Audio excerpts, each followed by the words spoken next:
fleurs par le représentant du Front unique des sociétés patriotiques.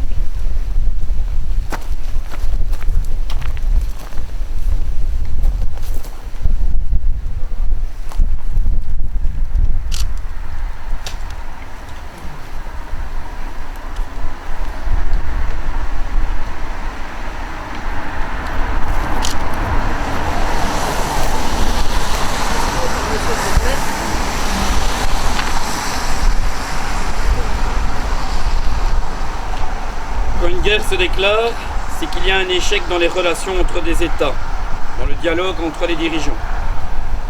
Il y a 110 ans, en 1914, l'armée allemande envahissait notre territoire au mépris du droit international, précipitant ainsi notre pays dans la Première Guerre mondiale qui durera 4 ans. La population belge allait apprendre à vivre sous l'occupation allemande, sous une pluie d'obus, dans des villes ravagées, dans les privations. Ces quelques lignes de notre passé font écho aux images actuelles que nous découvrons encore aujourd'hui dans les journaux télévisés, que ce soit en Ukraine ou aux portes de l'Europe. En 1914 à 1918, 4 ans de résistance, de courage, d'espoir de voir un jour la paix revenir sur notre sol en Europe. Le 11 novembre 1918, les armes en France et en Belgique, après 4 ans d'années de guerre, se sont tues.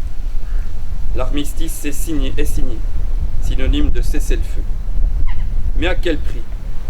Plus de 10 millions de morts, dont environ 41 000 soldats belges. Jamais un conflit n'a fait autant de morts en si peu de temps. Depuis 1922, l'armistice de 1918 est appelé le jour du souvenir. Le respect pour les vies perdues, civiles et soldats, y compris les victimes des guerres qui ont suivi. On assiste à des commémorations un peu partout. Les monuments des soldats sont fleuris par les associations patriotiques, les écoles, les administrations communales. Il est aujourd'hui essentiel, une nouvelle fois, d'entretenir la flamme de la mémoire.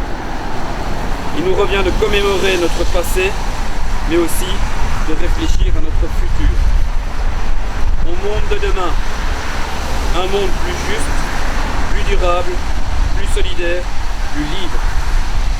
Et nous avons toutes et tous notre rôle à jouer. Merci.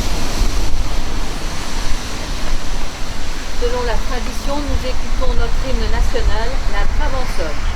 Garde à